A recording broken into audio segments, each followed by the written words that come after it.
बड़े ही नहीं, बच्चों में भी गठिया की बीमारी का बढ़ रहा है खतरा।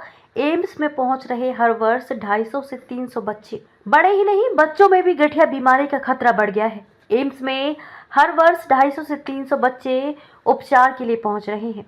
आनुवांशिक होने पर बच्चों में इसका जोखिम और अधिक बढ़ गया है। बीमारी के बढ़ते खतरे को लेकर डॉक्टरों ने लोगों से जागरूकता की अपील की है ताकि उपचार के लिए इधर उधर ना भटके। बच्चों में पीडियाट्रिक रूमेटिक डिसऑर्डर संबंधी मिथकों और तथ्यों को लेकर एम्स के डॉक्टरों द्वारा शुक्रवार को प्रेस वार्ता का आयोजन किया गया। इसमें पीडियाट्रिक विभाग के प्रमुख डॉक्टर पंकज हरी और विभाग के डिवीजन ऑफ पीडियाट्रिक रूमेटोलॉजी में अतिरिक्त प्रोफेसर डॉक्टर नरेंद्र बागड़ी ने कहा कि यह बीमारियां बच्चों को भी प्रभावित करती हैं। बच्चों को भी ये रोग होता है। जागरूकता न होने की वजह से उपचार में देरी होती है।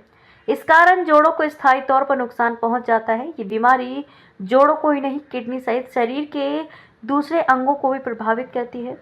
ये दुर्भाग्यपूर्ण है, लेकिन सच है कि बच्चों में भी गठिया होता है। ये बीमारी अव्यवस्थित प्रतिरक्षा प्रणाली के कारण होती है।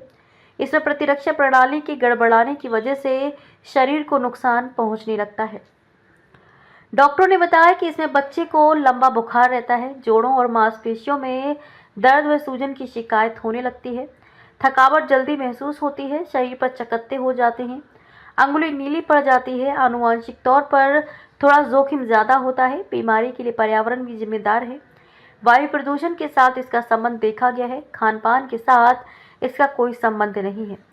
डॉक्टरों ने कहा कि कुछ सामान्य बीमारियों में juvenile idiopathic arthritis, systemic lupus, erythematosus juvenile, dermatomycosis, Kawasaki रोग भी शामिल हैं। इन बीमारियों के विलंबित निदान से जोड़ों और अन्य आंतरिक अंगों जैसे कि किडनी को प्रभावित करने वाले स्थायी अंग को क्षति हो सकती है। डॉक्टरों ने कहा कि जब बच्चों को जोड़ों और हड्डी में दर्द होता है तो अभिभावक उसे फिजिशियन या हड्डी रोग विशेषज्ञ के पास ले जाते हैं। आम लोगों में ये धारणा होती है कि ये हड्डी का रोग है, मगर उस स्थिति में बच्चे को पीडियाट्रिक के पास ले जाने की आवश्यकता होती है। इस कारण उपचार में देरी हो जाती है। उपचार में देरी होने से हिप जॉइंट सहित गुर्दा, फेफड़े खराब होने लगते हैं। अगर समय रहते उपचार मिल जाए तो जोड़ों सहित शरीर के दूसरे अंगों को प्रभावित होने से रोका जा सकता है। एम्स में हर वर्ष करीब 250 से 300 बच्चे उपचार के लिए पहुंच रहे हैं। आनुवंशिक होने पर सिबलिंग को पीडियाट्रिक रूमेटिक डिसऑर्डर हो सकता है। इस बीमारी के उपचार के लिए प्रभावी दवाएं उपलब्ध हैं। प्रभावी उपचार के लिए समय पर निदान और उचित चिकित्सा की शुरुआत महत्वपूर्ण है। बीमारी को लेकर जागरूकता बढ़ना जरूरी है, जिससे बच्चों में दिव्यांग होने से बचाया जा सके। डॉक्टरों ने यह भी बताया कि बच्चों में किडनी की बीमारियां भी बढ़ रही हैं।